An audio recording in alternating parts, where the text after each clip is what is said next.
The witch hunt that you should be talking about is they caught President Obama absolutely cold. Tulsi Gabbard. Barack Hussein Obama, have you heard of him? And except for the fact that he gets shielded by the press for his entire life, that's the one they... Look, he's guilty. It's not a question. I like to say, let's give it time. It's there. He's guilty. This was treason. This was every word you can think of. Do you remember when they gave that speech, when he gave a speech on television, and everybody was like, this? Mm-hmm. And then they go, it kind of just went away. It was one of the most beautiful moments in modern American history. People really actually stood up and stopped a war. Barack Obama's polished image just took a big hit. Joe Rogan and former President Donald Trump really went for it as they critiqued his legacy. They pointed out the empty promises, the flashy talk, and the absence of real results. It wasn't a crazy rant, just a clear, straightforward take on how they view a presidency that seems more focused on looks than actually getting things done. Get a glass of water? I'm serious. I'm thirsty. Can I get a glass of water? This is not a prank. You never seen it? No. Oh my God, it's amazing. Oh, it's amazing. No. He gets a glass of Flint tap water, and I swear to God, he drinks it like this. Problem is solved? Bullshitting the world. Watch this. Can I get some water? I really did need a glass of water. This is not a stunt.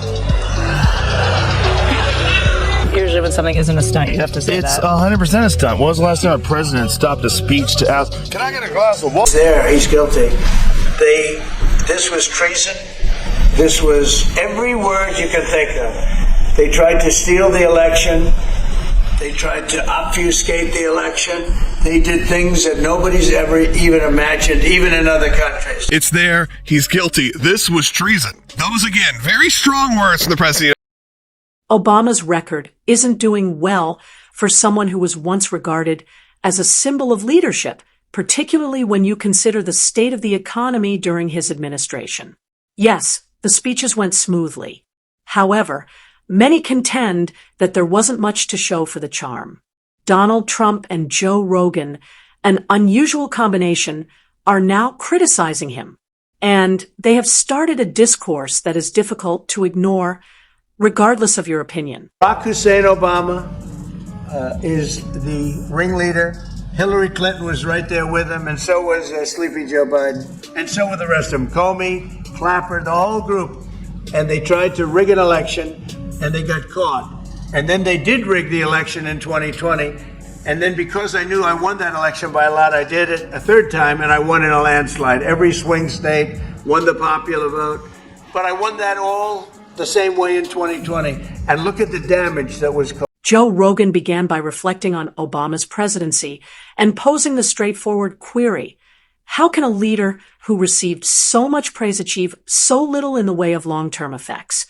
Obama had a talent for rhetoric, but his actual programs frequently failed, as Rogan notes. It's more than just criticism. It examines the discrepancy between Obama's public image and his actual accomplishments. Trump shared an AI-generated video on Truth Social Sunday depicting the arrest and imprisonment of former President Barack Obama. The video opens with a montage of Obama and other Democrats that no one is above the law. No one, especially the president, is above the law. No one is above the law. No one is above the law. No one is above the law. Nobody is above the law. No one is above the law. Nobody is above the law. No one. After that, the song YMCA kicks in as a fake video shows Obama getting arrested by FBI agents with Trump smiling beside him. He's then depicted in an orange jumpsuit sitting in a jail cell. One would expect someone to get the Nobel Peace Prize after bringing about peace, not just before carrying out drone operations. However, Obama didn't seem to care about the date. Joe Rogan doesn't mince words. Obama, in his opinion, was a popular figure who produced outcomes that, to be honest, fell short of expectations. What about the media? They hardly held him responsible for his broken promises, such as never really closing Guantanamo Bay, and instead treated him like a political rock hero. This comes days after Director of National Intelligence Tulsi Gabbard announced plans to refer former Obama administration officials to the Justice Department for prosecution, accusing them of fabricating intelligence about Russian interference in the 2016 election. She reiterated those accusations on Fox News this weekend. Maria, the implications of this are frankly nothing short of historic. Over 100 documents that we released on Friday really detail and provide evidence of how this treasonous conspiracy was directed by President Obama just weeks before he was due to leave. Then Trump, the president, not the famous person or businessman, takes over. Furthermore, he is not there to be courteous. He arrives like a natural force, prepared to point things out precisely as he perceives them. Trump is straightforward and forthright, and he has the evidence to support it, in contrast to Obama's tactful and evasive style. Trump highlights the inconsistencies. How can someone run on a platform of openness and then head one of the most covert and surveillance-heavy governments in contemporary history? How can someone advocate for unity while leaving the nation more divided than before? Obama appeared impervious to criticism and untouchable, while Trump takes aim directly at the core. He wonders how Obama can be praised as a diplomatic genius while apologizing to other nations and sending billions to anti-American regimes. For Trump, it's a disguised form of weakness rather than strength. Rogan continues by questioning whether world leaders really regarded Obama as a peer who was truly respected, or if they only saw him as an articulate idealist who never really understood the game. He says the response isn't particularly flattering. With your support on November 5th, you know what's nasty to me? Michelle Obama.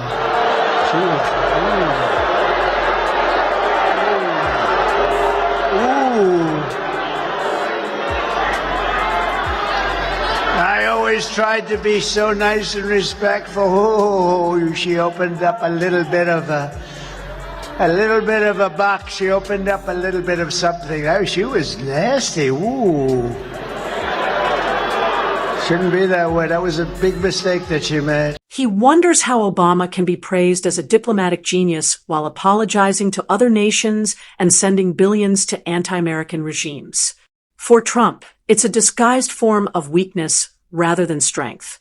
Rogan continues by questioning whether world leaders really regarded Obama as a peer who was truly respected, or if they only saw him as an articulate idealist who never really understood the game.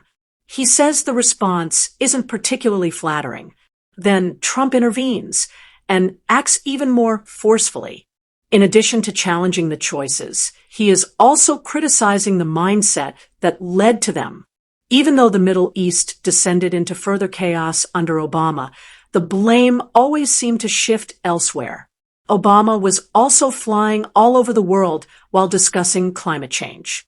In regards to big tech, he embraced Silicon Valley, which covertly constructed the surveillance systems that we are all currently relying on. Fun because things are actually happening. Very different than most of the time when people get elected. And I will shut down the Federal Department of Education and we will move everything back to the state. Most of the time when people get elected, they claim all these things when they're running for president. Then they get into office and not much changes. Individualize education and do it with the love for their children. And in fact, a lot of what they campaigned on, they don't practice at all. Great example is the Obama administration. The Hope and Change website had to be changed because there was a bunch of stuff in there about whistleblowers. I don't think Mr. Snowden was a patriot. I called for a thorough review of our surveillance operations before Mr. Snowden made these leaks. My preference would have been for a lawful, orderly examination of these laws. Protecting whistleblowers, which they didn't do at all. There was one of the worst administrations for whistleblowers. Trump doesn't mince words.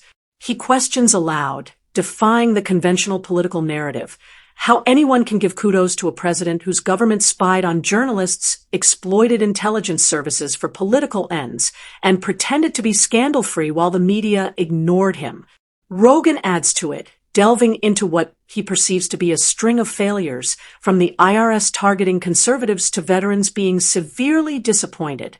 They believe that Obama's legacy is a litany of mistakes that no one wants to go back and fix, rather than a list of accomplishments.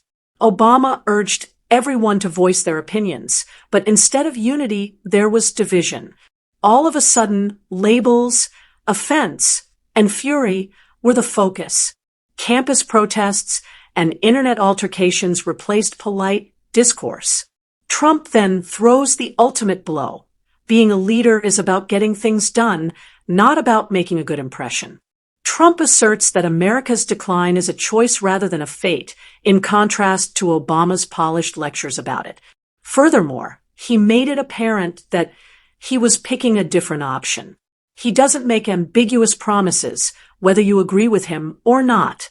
He establishes objectives and then goes for them head on. I authorize the armed forces of the United States to begin a limited military action in Libya in support of an international effort to protect Libyan civilians. As the criticism continues, Rogan likens Obama's handling of the scandal to a magician's trick, putting deception ahead of responsibility. The main problems were subtly ignored while the media concentrated on more trivial subjects, such as his favorite music on Spotify, whether it was Benghazi, Fast and Furious, or the VA catastrophe. During that period, spin was more important than outcomes, and Rogan is not accepting that. Trump then makes a final jab to bring it home.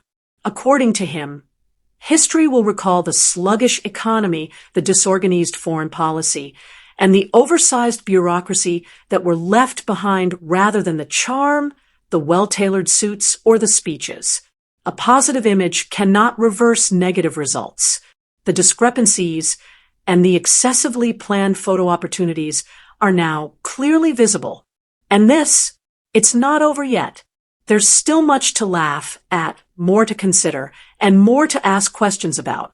Because there is no hope left when the image, the catchphrases, and the meticulously practiced sentences are removed.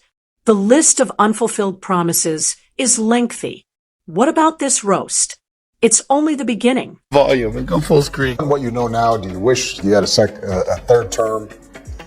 You know what, if I could make an arrangement where I had a stand-in, a front man or front woman, and they had an earpiece in, and I was just in my basement in my sweats looking through the stuff, and then I could sort of deliver the lines, but somebody else was doing all the talking and ceremony, I'd be fine with that. We know he wasn't really running the country. Yeah.